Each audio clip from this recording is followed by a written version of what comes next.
Rahim alhamdulillahirabbil alamin wassalatu wassalam ala asyrafil anbiya'i wal mursalin wa ala alihi wa sahbihi ajma'in subhanaka la ilma lana illa ma 'allamtana innaka antal alimul hakim rabbi shrah li sadri wa yassir li amri wahlul 'uqdatam min lisani yafqahu qawli amma ba'd alhamdulillah ala ni'matil islam alhamdulillah ala ni'matil iman wa kafa biha min ni'mah alhamdulillah segala puji bagi Allah Subhanahu wa ta'ala yang memberi kita nikmat Islam iman, memberi kita sehat sempat, memberi kita macam-macam kenikmatan sehingga selalu kita dihadirkan oleh Allah Ta'ala di pagi hari Jumat yang cukup basah ini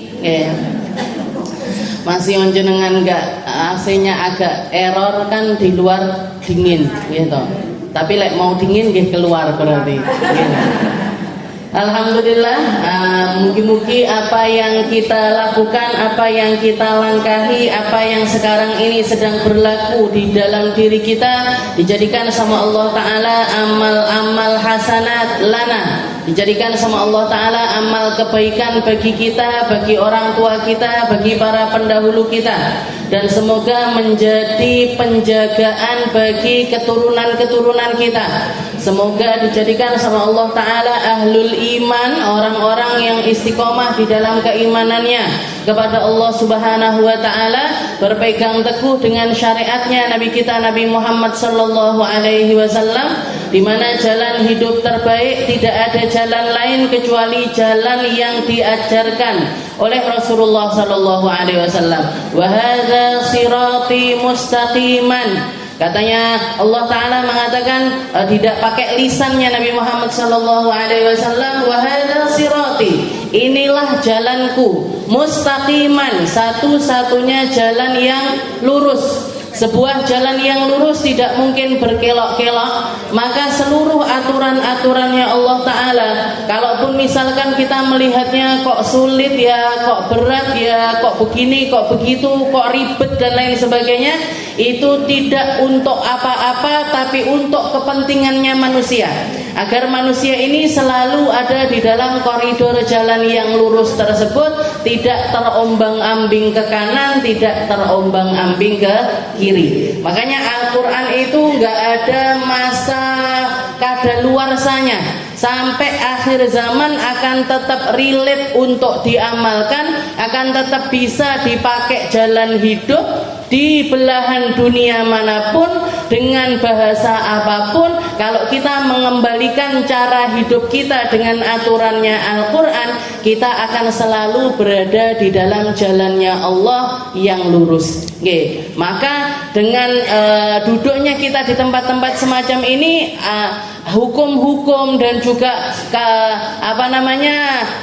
ini halal, ini haram, ini benar, ini salah dan lain sebagainya, itu semuanya adalah aturan-aturan duniawi yang akan kita petik nilai-nilainya nanti di akhirat. Kalau misalkan pikiran kita nggak nyampe untuk kenapa kok harus seperti ini, kenapa kok harus seperti itu, maka pasrahkan semuanya kepada zat yang membikin aturan tersebut, karena yang membikin aturan tersebut lebih tahu apa yang terbaik untuk manusia. Jadi pasrahkan kepada Allah Ta'ala. Walaupun mayoritas hukum-hukum syariat, mayoritas apa yang Allah Ta'ala aturkan kepada kita ini, para ulama sudah mengulik, sudah diulik tentang hikmah duniawinya sampai hikmah ukhrawinya. Hikmah untuk kepentingan kita di dunia sudah diajarkan sama para ulama, sampai yang terjadi di akhirat nanti pun sudah dirumuskan oleh para ulama-ulama kita. Maka kita tinggal jalanin aja. Kita tinggal patuh taat, setelah itu menjalankan apa yang menjadi aturan-aturan tersebut. Kita lanjutkan pembahasan kita masih di dalam kitab Taqriratus Sadidah ila an qala al-muallif rahimahullahu ta'ala wa nafa'ana bihi wa bi ulumihi fid dharain amin. Walladhi yahrumu bil haidi faqad arba'ah: as-sawm wal murur fil masjid wat talaq wal istimta' wal mubasyarah bima baina surrah wal rukbah. kita membahas di bab-bab akhir dari perkara-perkara yang diharamkan oleh Allah Ta'ala bagi perempuan yang haid serta nifas. Perempuan haid, nifas, dari minggu-minggu yang lalu sholat, tawaf, dan lain sebagainya.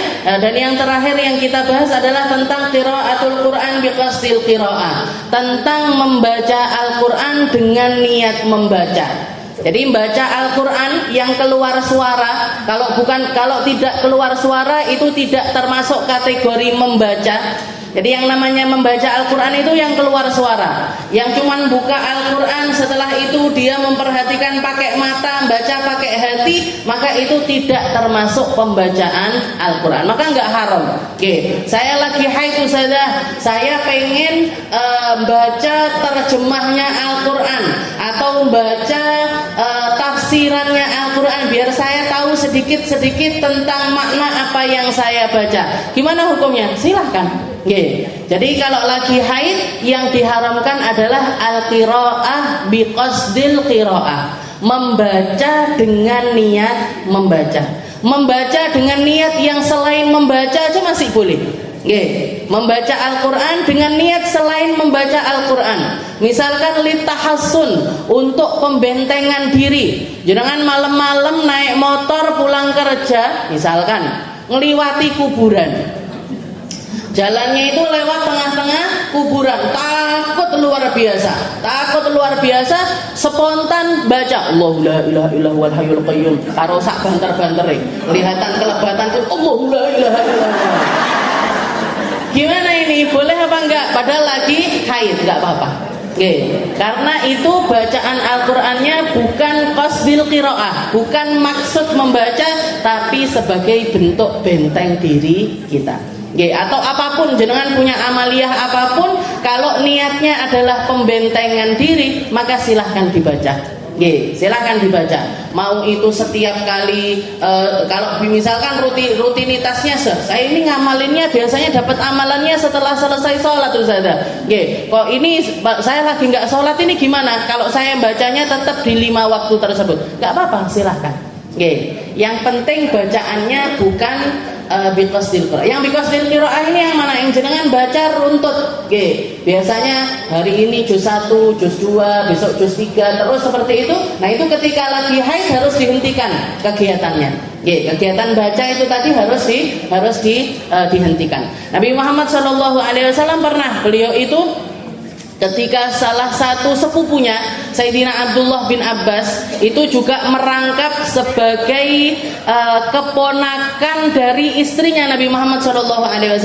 Jadi salah satu istrinya Nabi ada yang bernama Sayyidah Maimunah. Sayyidah Maimunah ini punya keponakan namanya Abdullah bin Abbas, masih kecil, sering nginep di rumahnya Sayyidah Maimunah. Sering tidur di rumah bibinya, nginep di rumah Sayyidah Maimunah. Dikatakan Abdullah bin Abbas ini menceritakan ketika beliau dewasa, suatu malam aku pernah nginep di rumah bibiku Sayyidah Maimunah. Di situ aku memperhatikan Nabi Muhammad itu bangun di setengah malam lebih sedikit atau setengah malam kurang sedikit, katanya beliau. Pokoknya pertengahan malam itu Rasulullah langsung bangun. Begitu beliau bangun, beliau ngusap wajahnya, sambil baca doa, alhamdulillahilladzi ahyana ila akhirih. Nah, setelah selesai ngusap wajahnya, beliau berdiri, langsung talal ayat, langsung membaca ayat. Inna fi khalqis samawati wal ard wa ikhtilafil laili wan nahar laayatin liulil albab alladzina yadhkurunallaha qiyaman wa qu'udan wa 'ala junubihim, ila akhir. Jadi itu akhir surat Al-Imran. Nabi Muhammad mengatakan ini surat, ini ayat, bukan surat. Kalau Al-Imran semuanya dibaca jangan kepanjangan. Nah, ini 10 ayat terakhir dari surat Al-Imran. Itu ada banyak sekali manfaatnya kita membaca ayat tersebut, dan paling baiknya dibaca tengah malam semacam itu. Katanya Abdullah bin Abbas, Rasulullah membaca 10 ayat tersebut, setelah itu berdiri, setelah itu bangun, ngambil wudhu, baru setelah itu salat tahajud. Nah, dari sini, dari hadis ini kita bisa tahu berarti kan Rasulullah kalau bangun tidur nggak punya wudhu. gitu. Bangun tidur berarti beliau sedang tidak punya wudu. Lagi nggak punya wudu seperti itu, beliau tetap membaca Al-Quran dengan suara yang lantang. Para ulama mengatakan berarti boleh baca Al-Quran itu ketika kita nggak punya wudu itu nggak apa-apa. Tapi ketika haid ataupun ketika nifas, keadaannya berbeda lagi. Jadi untuk ayat-ayat tahassun, untuk ayat-ayat pembentengan diri, untuk ayat-ayat yang kita ngajarin orang mauidhah atau ngasih nasihat dan lain sebagainya, itu tetap boleh dilakukan. Dan yang selanjutnya adalah as-saum, wasabi as-saum. Keharaman yang ketujuh adalah puasa. Puasa. Ajma'atul ummah ala tahrimi shaum 'ala al-haid wan nufasa. Semua ulama sepakat bahwasanya puasa ini haram hukumnya bagi mereka yang haid dan nifas, wa 'ala annaha la tasih. Dan juga selain haram hukumnya tidak sah. Fa idzan qata'a ad-dam halalah shaum walau qabla al-ghusl. Dan ketika darah itu berhenti, boleh bagi perempuan ini untuk langsung puasa meskipun dia belum mandi suci. Jadi patokannya puasa, patokannya kebolehan puasa bagi perempuan haid nifas itu yang penting darahnya sudah berhenti. Kalau darahnya sudah berhenti, maka meskipun belum mandi suci sudah boleh puasa. Sudah boleh puasa. Jadi saya kasih contoh, misalkan jenengan lagi Ramadan haid, Ramadan haid, hari ke-7 misalkan, hari ke-7 hari biasanya jenengan suci dari haid. Maka di hari tersebut sudah dilihat, dicek itu sudah kelihatan kuning, keruh, sudah kecil, sudah sedikit-sedikit keluarnya. Maka malam itu jenengan niat, ya Allah, kalau besok sebelum subuh saya sudah berhenti darahnya, saya niat puasa Ramadan. Sudah tabyitun niat, sudah niat itu sudah dimalamkan. Sudah niat dari malam harinya. Habis itu nyampe waktu subuh, nyampe waktu sahur, masuk waktu subuh, jenengan ke kamar mandi dicek, ternyata benar-benar sudah bersih. Dan jenengan yakin kalau bersihnya ini mulai dari sebelum adzan subuh. Belum sempat mandi, dan lain sebagainya, masuk waktu subuh baru setelah itu mandi. Gimana ini puasa hari itu? Puasa hari itu hukumnya wajib dan sah. Puasa hari itu hukumnya sudah wajib karena puasa Ramadan hukumnya wajib bagi siapapun yang sudah dalam keadaan suci, maka wajib hukumnya untuk puasa. Dan hukum puasanya ini gimana? Hukum puasanya adalah sah. Hukum puasanya adalah sah. Kecuali kalau jenengan sucinya jam 7 pagi, apa jam 8 pagi, apa jam 9 pagi, dicek subuh masih ada darahnya, jam 7 masih ada darahnya, jam 9 dicek sudah suci. Jenengan mandi suci, setelah itu sholat, sholat duhur, sholat asar, sholat maghrib dan lain sebagainya. Gimana ini? Hari itu boleh nggak kita puasa? Dari mulai pagi belum sempat sarapan, dari pagi belum sempat minum, belum sempat makan, boleh nggak saya puasa? Sunnah untuk imsak tapi nggak wajib puasa. Sunnah hukumnya untuk imsak. Imsak itu tetap sunnah. Jadi bukan yang banyak kita lakukan atau prakteknya di masyarakat kan, kalau lagi halangan itu kan pokoknya tabrak sarapan, makan siang ya makan siang, jajan sore ya jalan juga. Nah Bu, kalau Ramadan itu khusus untuk puasa Ramadan itu imsak atau menahan diri dari puasa, menahan diri dari makan minum, meskipun kita itu tidak dalam keadaan wajib untuk berpuasa, hukumnya adalah sunnah. Hukumnya adalah sunnah. Jadi jenengan lagi haid, nggak makan nggak minum seharian di bulan Ramadan itu diperbolehkan. Hukumnya adalah sunnah meskipun nggak wajib. Sebagai bentuk penghormatan sama orang-orang yang berpuasa, juga agar kita ini masuk di dalam golongan man tasyabbaha biqaumin fahuwa minhum. Barang siapa yang memiripkan dirinya dengan orang yang melakukan suatu kegiatan, dia termasuk di dalam golongan tersebut.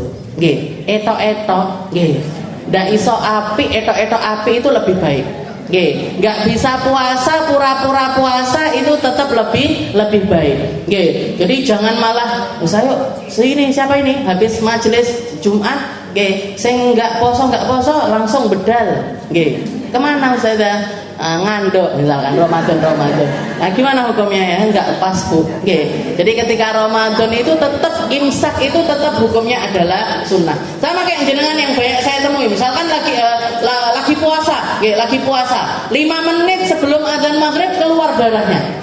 Gimana ini? Saya langsung batalin minum apa diteruskan aja puasanya? Teruskan aja puasanya, nunggu maghrib, habis itu makan minum, walaupun puasa hari itu hukumnya batal.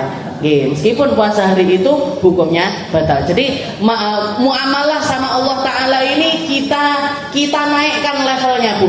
Bukan lagi level hitung-hitungan sama Allah Ta'ala. Aku dikongkoni sakmene ya tak lakoni sakmene. Nah itu ibadahnya karyawan itu. Ibadahnya karyawan itu kayak gitu. Jam 8 masuk, jam 8 juga dia masuk, bahkan tidak mau rugi naik nambah 10 menit, nambah 5, telat seperti itu. Tapi kalau ibadahnya orang-orang yang benar-benar cinta sama Allah Ta'ala sebelum waktunya sudah datang. Jadi waktunya untuk sholat subuh dia sudah ready itu mulai dari sebelum subuh. Waktunya sholat itu duhur, sebelum duhur dia sudah ready, sudah siap. Nah ini ibadahnya para pecinta. Ibadahnya orang yang muamalahnya sama Allah Ta'ala itu bukan lagi hitung-hitungan iki wajib, iki enggak seperti itu. Tapi lebih daripada itu. Jadi as-saum. Nah, jadi haram hukumnya seperti yang dikatakan oleh Sayyidah Aisyah, kunna nu'mar bi qada'is shaum wa la nu'mar bi qada'is shalah. Katanya Sayyidah Aisyah, kami diperintahkan mengqadha puasa yang kami tinggalkan di bulan Ramadan, tapi tidak diperintahkan untuk mengqadha salat yang kami tinggalkan. Jadi kalau salat enggak perlu diqadha, tapi kalau puasa wajib hukumnya untuk diqadha.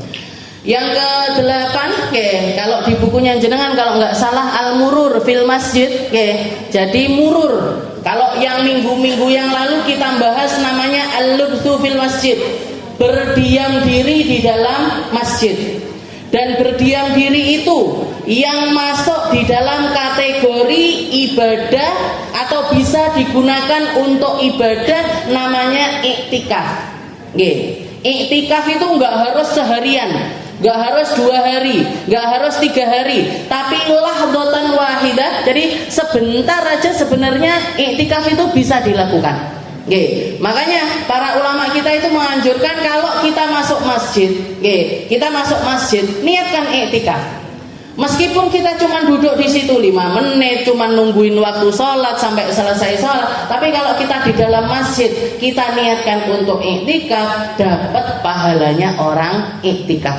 Dapat pahalanya orang berdiam diri di dalam masjid. Nah, itu kalau di dalam keharaman ini tadi, keharamannya orang haid nifas ini, yang haram adalah berdiam diri. Yang boleh adalah al-murur.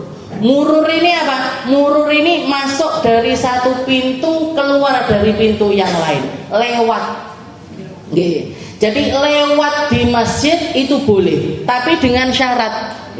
Tapi tetap dengan syarat al-murur fil masjid in khafat talwithu. Jadi yang haram adalah lewat kalau dia takut bocor. Berarti apa? Kalau lewat nggak takut bocor, maka hukumnya boleh.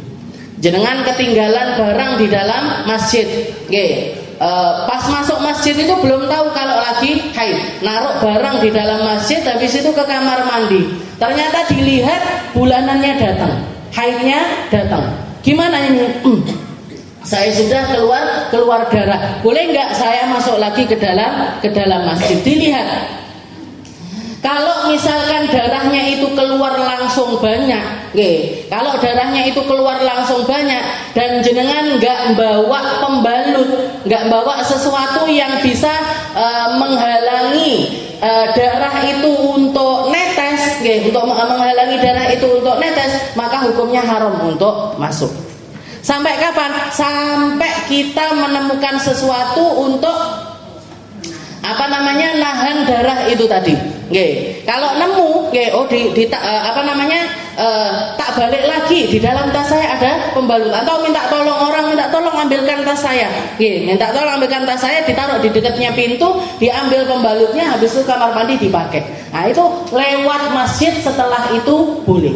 Tapi kalau misalkan kita takut bocor, kalau takut bocor keluar langsung banyak, keluar langsung banyak. Ini kalau saya masuk ke dalam masjid, walaupun cuman lewat aja, mesti bakalan netes, pasti bakalan netes. Gimana hukumnya? Haram.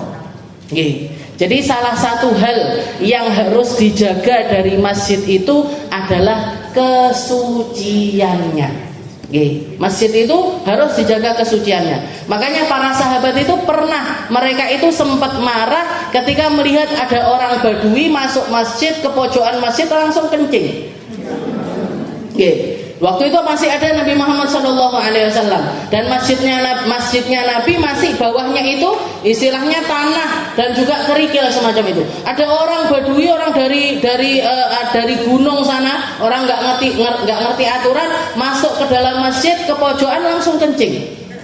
Marah semuanya sahabat. Marah semuanya sahabat. Iki piye orang ini? Mau ditegur, istilahnya mau dimarahi langsung. Rasulullah yang menenangkan. Tuh nggak usah marah. Tunggu sampai dia itu selesai. Nah, tunggu sampai dia itu selesai. Kenapa? Karena kalau nggak ditunggu selesai, justru malah nanti kemana-mana kencingnya. Wong dia sudah cur. Kalau masih belum cur nggak apa-apa. Tapi ini sudah keluar, sudah keluar. Jadi sama Rasulullah disuruh tenang. Baru setelah dia selesai, sudah selesai urusannya dia, dipanggil sama Nabi, dijelaskan sama Nabi. Kamu itu nggak boleh kayak gitu. Baru dijelaskan tentang adabnya masjid, istilahnya karena zaman dulu toilet dan lain sebagainya belum familiar. Jadi orang itu biasa kencing di pohon, kencing di bawah. Nah, baru setelah datang aturannya Nabi Muhammad SAW, semua itu diaturkan sama Nabi. Nggak boleh kencing di bawah pohon yang keluar buahnya, nggak boleh. Nggak boleh kencing di tempat kencing atau buang air di tempat yang di situ dipakai orang berteduh. Kalau di musim panas berarti ya teduhan musim panas, kalau musim dingin berarti teduhan musim dingin. Maksudnya gimana? Orang di sana itu kalau lagi musim dingin nyari panasan. Maka tempat yang dipakai orang untuk nyari panasan itu nggak boleh dipakai kencing. Ketika musim panas mereka bakalan berteduh di bawah pohon. Nah, di bawah pohon yang berbuah itu pun juga nggak boleh dikencingin. Jadi Rasulullah nggak boleh kencing di lubang, nggak boleh kencing di air yang mengalir, nggak boleh kencing di air yang mengendap, dan lain sebagainya. Macam-macam aturannya Nabi Muhammad SAW. Nah, ini dibiarkan. Setelah itu baru disucikan. Jadi sebenarnya berarti apa? Kenapa kok para sahabat ini marah? Karena salah satu aturannya masjid itu ya dijaga kesuciannya. Makanya sampai orang haid itu nggak boleh masuk ke dalam masjid. Nabi Muhammad pernah juga barangnya ketinggalan di dalam masjid. Nyuruh Sayyidah Aisyah untuk ngambil. Wahai Aisyah, ambilkan barang saya di sana. Katanya Sayyidah Aisyah, ya Rasul ini haid. Ya Rasul saya lagi haid. Ya Rasul saya lagi haid. Katanya Rasul, haidnya itu kan di situ, nggak pindah kemana-mana. Haid kamu itu kan di situ, nggak pindah kemana-mana. Dari situ juga dikatakan diambil hukum ini tadi. Oh, berarti lewat masjid itu boleh kalau tidak takut bocor. Kalau takut bocor, hukumnya haram. Dan ini bukan cuma berkaitan dengan orang haid nifas saja, tapi siapapun kalau ditakutkan dia itu akan menajisi masjid, berarti nggak boleh dimasukkan. Anak kecil yang pakai pampers, pampasnya wis muntup, sudah mau bocor, sudah mau tembus, maka gimana ini? Boleh nggak ikut masuk ke dalam masjid? Nggak boleh. Nggak boleh, dihalangi dulu dari masuk masjid. Bawa ke toilet dulu, ganti dulu pampasnya. Baru setelah itu silahkan bawa ke masjid. Silahkan bawa. Jadi ilatnya di sini atau alasan keharamannya itu adalah karena untuk menjaga kehormatannya masjid. Jadi masjid itu macam-macam kehormatannya masjid. Nggak boleh berisik di dalam masjid, Nggak, bahkan berisik dalam hal ibadah pun nggak boleh. Nggih. Berisik di dalam hal ibadah itu nggak boleh. Kayak misalkan orang ngaji banter banget, banter banget. Nah, sebagian orang di masjid ada yang geletak-geletak. Kita ngaji dengan suara yang keras. Nah, itu juga nggak boleh. Karena akan mengganggu istirahatnya orang-orang. Dan orang di masjid macam-macam apa yang mereka lakukan. Ada yang dipakai belajar, ada yang dipakai. Nah, jadi berisik di dalam masjid itu juga nggak boleh. Nah, setelah itu, yang ke berapa? 9, yang ke-9 sama yang ke-10 ini keharaman berkaitan dengan pihak laki-laki bukan pihak perempuan. Jadi yang haram atau yang berdosa melakukannya adalah laki-laki, pasangannya. Walaupun perempuan juga boleh untuk menolak hal tersebut. Yang ke-9 at-talaq. Yang ke-10 adalah al-mubasyarah bainas surrah war rukbah. Apa itu? Yang ke-9 yaitu tolak. Tolak ini adalah cerai. Cerai. Wa yusamma talaq al-bid'i. Cerai ini seperti yang kita tahu, perempuan itu ketika berpisah dengan suaminya, mau itu pisahnya hidup ataupun pisahnya mati, mereka itu perlu melakukan yang namanya iddah. Perlu melakukan yang namanya iddah. Apa itu iddah? Iddah itu adalah masa menunggu, masa menunggu di mana perempuan ini tidak boleh menikah dan tidak sah untuk menikah. Jadi perempuan kalau masih di masa iddah nggak boleh nikah, dan bahkan kalaupun dia menikah hukumnya tidak sah. Kalau sudah pernikahan nggak sah, berarti setiap kali hubungan badan dihukumi zina. Kalau punya anak, anaknya nggak bisa dinasabkan kepada bapaknya. Makanya perlu diperhatikan ini. Salah satu hal yang perlu diperhatikan kalau jenengan mau nikahkan anak laki-lakinya, atau mau masuk keluarga baru di dalam keluarga kita, keluarganya jenengan yang laki-laki mau menikah, salah satu hal yang perlu diperhatikan, perempuan ini perempuan yang bisa dinikahi apa enggak? Perempuan yang bisa dinikahi pertama dilihat dari segi nasabnya. Ada kaitan keluarga apa enggak? Oh, enggak ada, orang jauh. Dari susuan enggak ada, dari nasab enggak ada, dari pernikahan enggak ada. Dari pernikahan, karena dari pernikahan juga ada yang haram dinikahi. Kayak laki-laki enggak boleh menggabungkan antara di dalam satu pernikahan antara kakak adik, enggak boleh. Atau perempuan dengan bibinya. Bibik dari bibik dari ayahnya atau bibik dari ibunya enggak boleh. Laki-laki itu kan punya jatah nikah 4, tapi di dalam 4 pernikahan ini nggak boleh gabungkan antara 2 saudara, itu nggak boleh. Kakak adik langsung dirabi bareng, nggak boleh. Atau perempuan sama bibinya nggak boleh. Perempuan sama ponakannya juga nggak boleh. Nggak boleh digabungkan di dalam satu pernikahan itu antara keluarga ini tadi. Jadi yang perlu diperhatikan pertama, ini boleh nggak perempuan ini dinikahi? Meskipun itu bertahan sementara, antara kakak adik, antara bibi dengan ponakan, ponakan dengan bibi, itu bertahan sementara. Kalau misalkan salah satunya meninggal, boleh. Kayak yang dilakukan Sayyidina Utsman bin Affan. Beliau nikah pertama dengan putrinya Nabi, namanya Sayyidah Ummu Kulthum. Ruqayyah dulu. Nikah sama Sayyidah Ruqayyah. Sayyidah Ruqayyah wafat, dinikahkan sama Nabi dengan Sayyidah Ummu Kulthum. Nah, ini boleh. Tapi yang nggak boleh adalah menggabung. Gabung di satu pernikahan itu antara keluarga ini tadi nggak boleh. Perempuan ini boleh dinikahi apa enggak? Yang kedua, yang perlu dilihat juga, diperhatikan juga, dia perempuan yang sudah selesai dengan pernikahan atau masih terikat dengan pernikahan apa enggak? Bojone uang apa duduk iki? Jangan sampai nikahkan anak kita dengan orang yang ternyata sudah masih punya suami. Hukumnya enggak sah. Atau saya sudah meninggal kok suami saya. Kapan meninggalnya? Seminggu yang lalu. Boleh apa enggak? Enggak boleh, Bu. Makanya Allah Ta'ala bikin aturan namanya iddah. Dan Allah Ta'ala wanti-wanti kepada para laki-laki. Ya ayyuhalladzina amanu, ya ayyuhan nabi, idza talaqtumun nisaa fatalliquhunna li'iddatihinna wa ahsul iddah. Katanya Allah Ta'ala mengatakan, ya wahai nabi, kalau kamu berniat menceraikan istrimu, maka ceraikan mereka, ceraikan mereka dengan memperhatikan masa iddahnya. Jadi ceraikan mereka dengan memperhatikan masa iddahnya, wa ahsul iddah, dan kamu yang berkewajiban menghitung masa iddah. Ini kalau laki-laki ngamalin cara cerai yang seperti ini, Bu, insya Allah tidak ada perceraian. Kenapa? Karena ketika dia mau menceraikan istrinya, dia sing kon ngitung, ki iddahe bojoku piro yo? Berapa lama ya masa iddahnya dia? Berapa lama dia akan selesai dari masa iddahnya? Ketika masa menunggu itu tadi, insya Allah sudah hilang keinginannya untuk cerai. Karena biasanya orang keluar kata-kata tak pegat awakmu, tak cerai kamu, itu lagi marah apalagi nggak marah? Ada orang laki habis makan, sarapan, ngopi, alhamdulillahilladzi at'amani hadzal ta'am, anti tolik.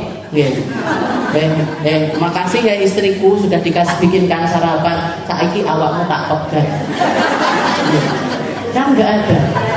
Rata-rata kan karena emosi, rata-rata kan karena marah. Tapi kalau mereka orang-orang yang taat aturannya Allah, tahu keadaannya orang, di dalam aturannya syariat di dalam menceraikan istri, makanya para ulama itu bahkan mengkategorikan yang namanya cerai itu ada dua macam. Ada yang namanya tolak bid'i, ada yang namanya tolak sunni. Talak cerai yang disunnahkan, bukan disunnahkan untuk cerai, enggak, tapi cara bercerai yang diaturkan sama syariat. Ada cara bercerai yang bid'ah. Bid'ah ini apa? Bid'ah itu berarti enggak diajarkan sama Nabi. Enggak diajarkan sama Rasulullah SAW. Seperti hadis yang seringkali dikutip di dalam awal-awal ataupun di dalam ilmu pakemnya kita di dalam beribadah. Nabi Muhammad SAW mengatakan kullu bid'atin dolalah wa kullu dolalatin finnar.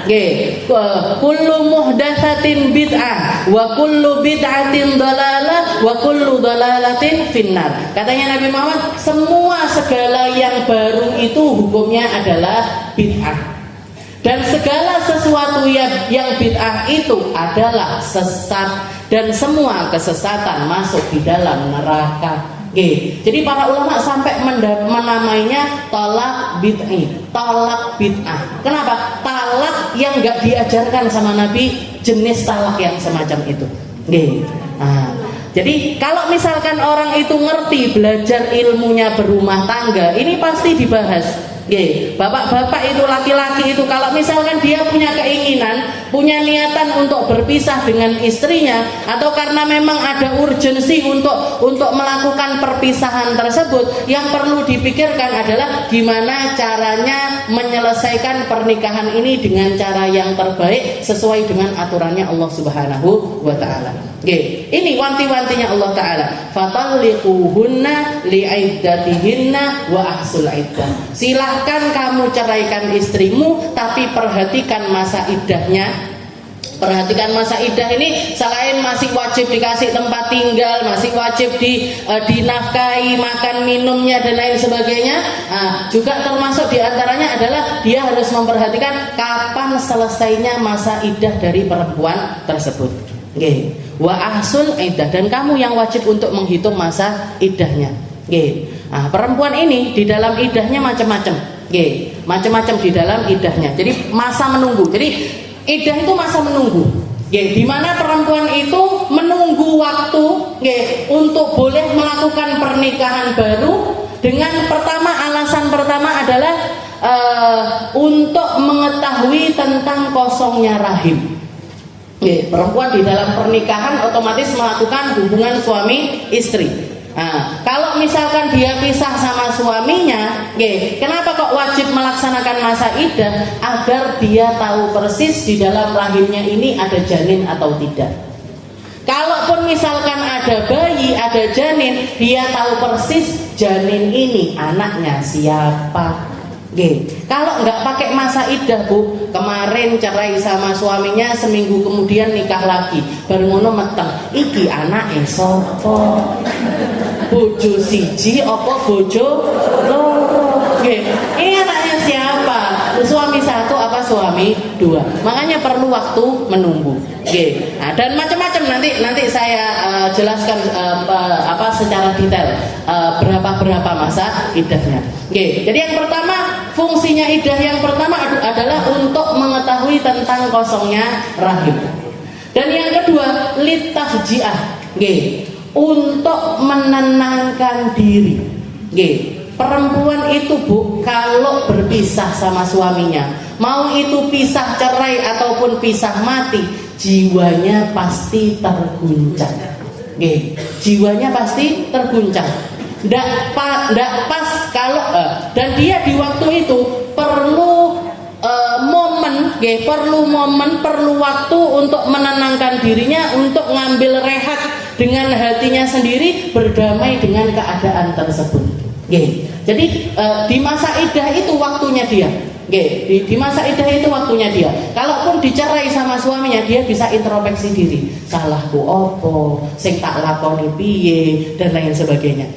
Kalaupun pisah wafat, dia bisa mikirkan, setelah ini saya ngambil keputusan apa ya? Saya kerja apa enggak? Saya ngambil saya balik ke pekerjaan saya yang lalu apa gimana? Jadi dia bisa punya waktu sendirian. Nggak ketemu banyak orang, nggak terlibat dengan banyak manusia, nggak diributkan dengan penampilan fisik, untuk dia menenangkan dirinya. Nah, jadi fungsi yang kedua dari iddah ini adalah litafji'ah, untuk menenangkan diri. Dan yang terakhir fungsinya apa? Yang terakhir fungsinya adalah lil ibadah, untuk kita beribadah. Saya banyak ketemu perempuan di masa iddah, ketika mereka itu menjalani masa iddah, ditinggal wafat suaminya atau apapun juga, itu ada yang saya sempat ngapalin Al-Quran sampai 10 juz. Saya sempat zikiran sekian. Saya dulu kitab-kitab yang dulu saya nggak sempat untuk ngaji, sempat ngaji. Bisa ngatamkan Sahih Bukhari, bisa ngatamkan ini, bisa ngapalin ini, bisa ngapalin ini di masa iddahnya dia. Jadi yang ketiga fungsinya dari iddah ini adalah lil ibadah, untuk ibadah. Karena ada perempuan yang nggak perlu ditenangkan dan nggak perlu mengetahui kosongnya rahim, tapi dia wajib untuk menjalani masa iddah. Siapa itu? Perempuan yang belum jadi perempuan yang menikah dan belum sempat berhubungan badan, tapi ditinggal wafat suaminya. Wajib apa enggak jalanin masa iddah? Wajib. Berapa lama? 4 bulan 10 hari. Kalau dibilang mengetahui kosongnya rahim, sudah pasti rahimnya kosong, wong belum pernah hubungan badan. Kalau misalkan dia merasa, oh ini untuk litafji'ah, untuk karena kaget, dia harus menenangkan dirinya. Perempuan baru nikah, kecuali kalau sebelum nikah ini pacarannya 10 tahun, kaget. Tapi kalau baru kenal di pernikahan, belum ada rasa, belum punya cinta, belum punya rasa yang tumbuh di dalam pernikahan itu belum ada sama sekali, maka dia nggak perlu menenangkan diri lama-lama. Tapi tetap wajib jalankan iddah. Berapa lama? 4 bulan 10 hari. Jadi iddahnya perempuan ditinggal wafat suami itu 4 bulan 10 hari. Nah, fungsinya adalah 3 ini tadi. Nah, setelah itu perempuan di masa iddah juga wajib hukumnya melakukan yang namanya ihdad. Ihdad itu apa? Ihdad itu menahan diri untuk tidak pakai baju mencolok, untuk tidak berdandan, untuk tidak keluar menemui laki-laki yang bukan mahram. Nah, 3 ini, Bu. Kewajiban perempuan ketika mereka menjalani masa iddah. Nggak boleh pakai baju mencolok. Kalau misalkan kita di Indonesia ini, baju yang nggak mencolok daster, berarti Ustazah, ya berarti dasteran lain. nggak usah bayaan, nggak usah pakai gaun dan lain sebagainya. Nah, kalau di sebagian daerah, untuk menunjukkan duka itu biasanya perempuan atau keluarga itu pakai baju putih, dia sudah pakai baju putih. Oh enggak, kalau di tempat saya biasa pakai baju hitam, ya udah pakai baju hitam. Pokoknya pakai baju yang tidak mencolok. Setelah itu yang kedua, nggak boleh dandan. Nggak boleh melakukan sesuatu yang tujuannya untuk merias diri. Kalau tujuannya untuk merawat diri boleh, tapi kalau tujuannya untuk mempercantik diri nggak boleh. Kalau untuk mempercantik diri nggak boleh. Kalau untuk perawatan boleh. Misalkan, saya kalau mata saya ini nggak pakai celak, itu gatal-gatal. Berarti gimana? Celaan boleh apa enggak? Boleh. Saya boleh enggak Ustazah pakai pelembab moisturizer misalkan? Boleh apa enggak? Boleh. Yang enggak boleh apa? Yang enggak boleh dempul. Itu? Bawahnya bedak nih kan apa?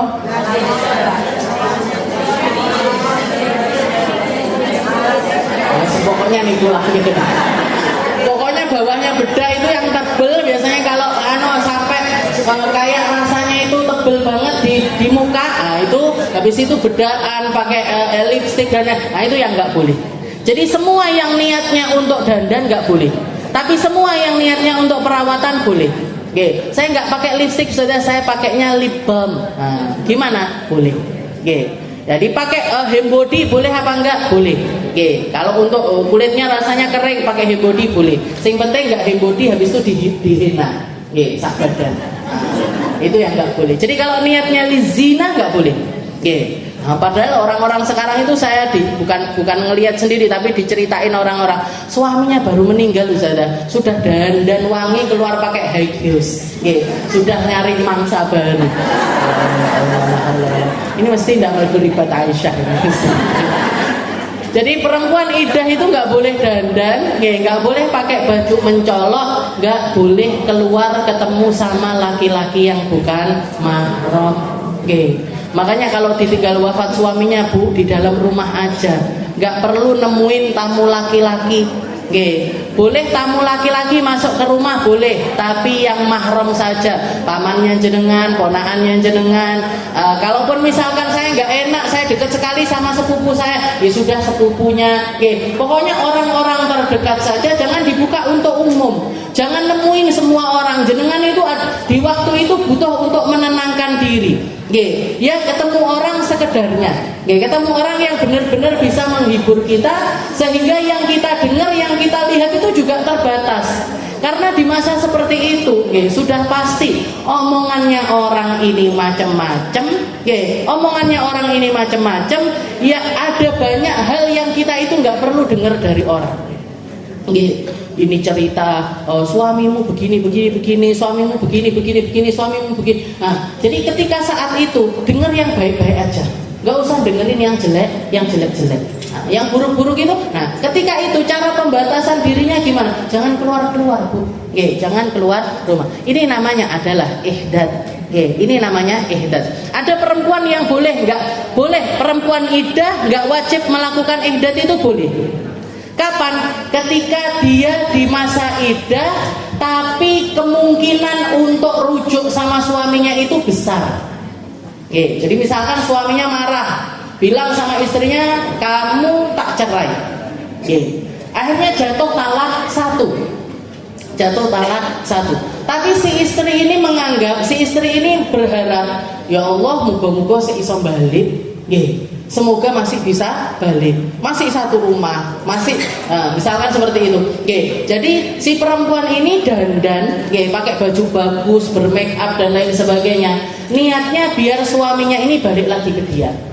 Gimana hukumnya? Boleh. Selama masih talak 1, talak 2. Talak 1, talak 2 itu masih bisa kembali lagi. Allah Ta'ala mengatakan at-talaqu marratan fa imsakun bima'ruf au tasrihum bi ihsan.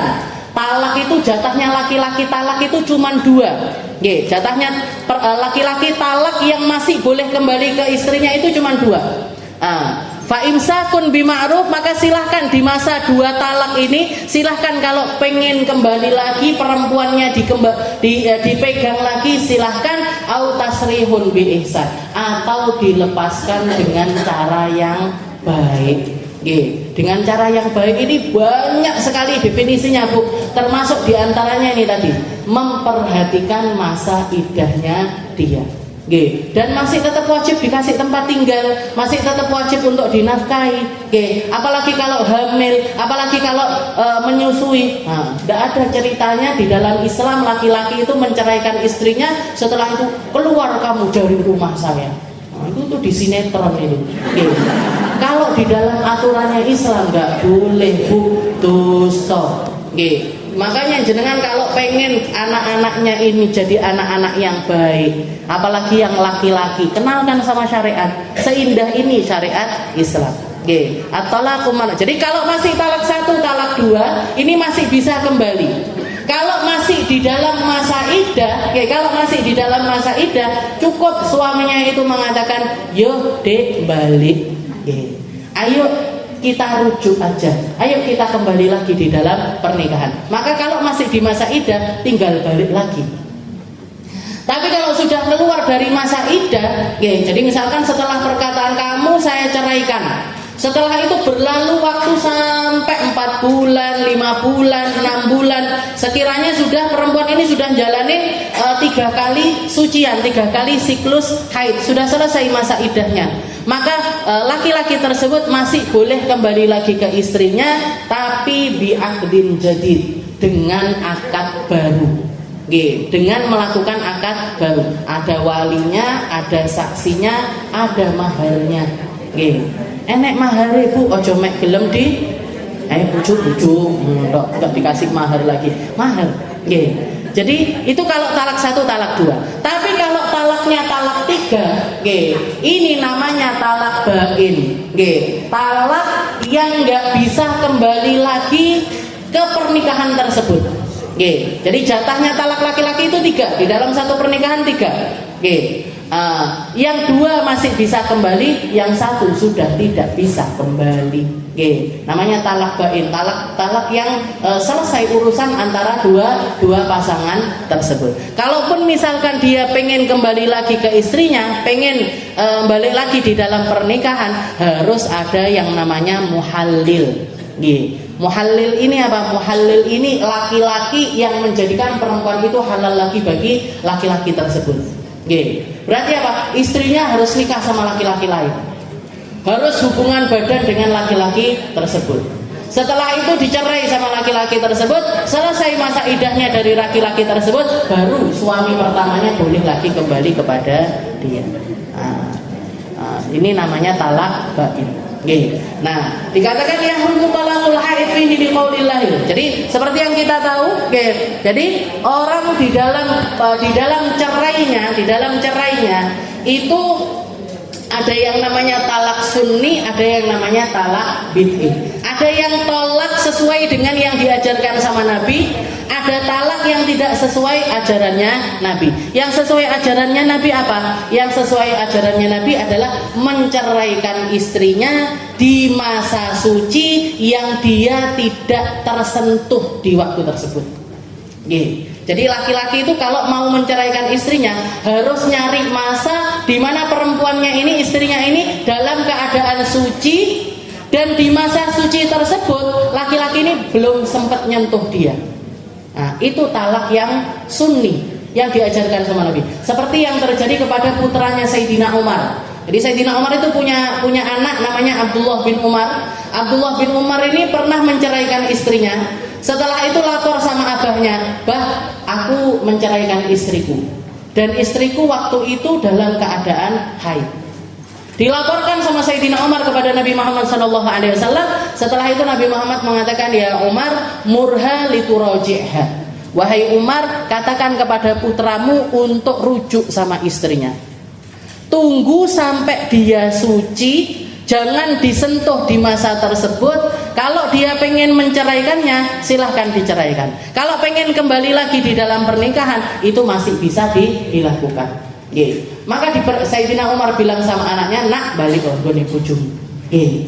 Kembali lagi ke istrimu, tunggu kalau kamu ingin menceraikannya, tunggu ketika dia itu berada di masa suci. Dan di masa suci itu jangan disentuh. Istilahnya nggak berhubungan badan di masa tersebut. Jadi bahkan sampai keperasaannya perempuan itu dijaga sama Nabi Muhammad SAW. Kan nggak etis. Istilahnya gimana rasanya perempuan ini misalkan habis hubungan badan. Setelah itu suaminya tahu-tahu bilang, kamu tak cerai. Itu koyo opo lorone atine perempuan ini tadi. Maka jadi kalau kita ngomongin talak yang cerai itu solusi yang ditawarkan sama Allah Ta'ala kepada umat Islam ketika pernikahan itu benar-benar tidak bisa dipertahankan. Perbedaan persepsi, perbedaan tujuan hidup dan lain sebagainya. Ini semua ada banyak alasan orang bercerai. Itu adalah solusi yang ditawarkan sama Allah Ta'ala. Tapi solusi untuk mendapatkan solusi ini pun ada aturan yang paling baik yang diajarkan sama Nabi Muhammad SAW. Yaitu apa? Kalau kamu mau menceraikan istrimu, ceraikan di masa suci yang kamu tidak pernah menyentuh dirinya.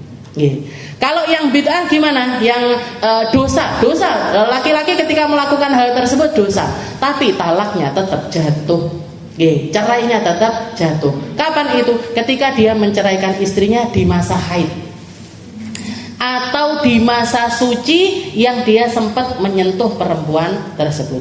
Alasannya apa? Alasannya selain karena menyakiti istrinya, juga karena memperpanjang masa iddahnya. Jadi wa ahsul iddah fatalliquhunna li'iddatihinna wa ahsul iddah. Silahkan kamu ceraikan istrimu, tapi perhatikan masa iddahnya dan juga hitunglah berapa lama masa iddah dari perempuan tersebut. Nanti berapanya, jadi kalau untuk masa iddah sendiri itu macam-macam, orang yang ditinggal wafat sendiri, orang yang diceraikan juga ada sendiri. Insya Allah nanti kita lanjutkan di pertemuan yang selanjutnya.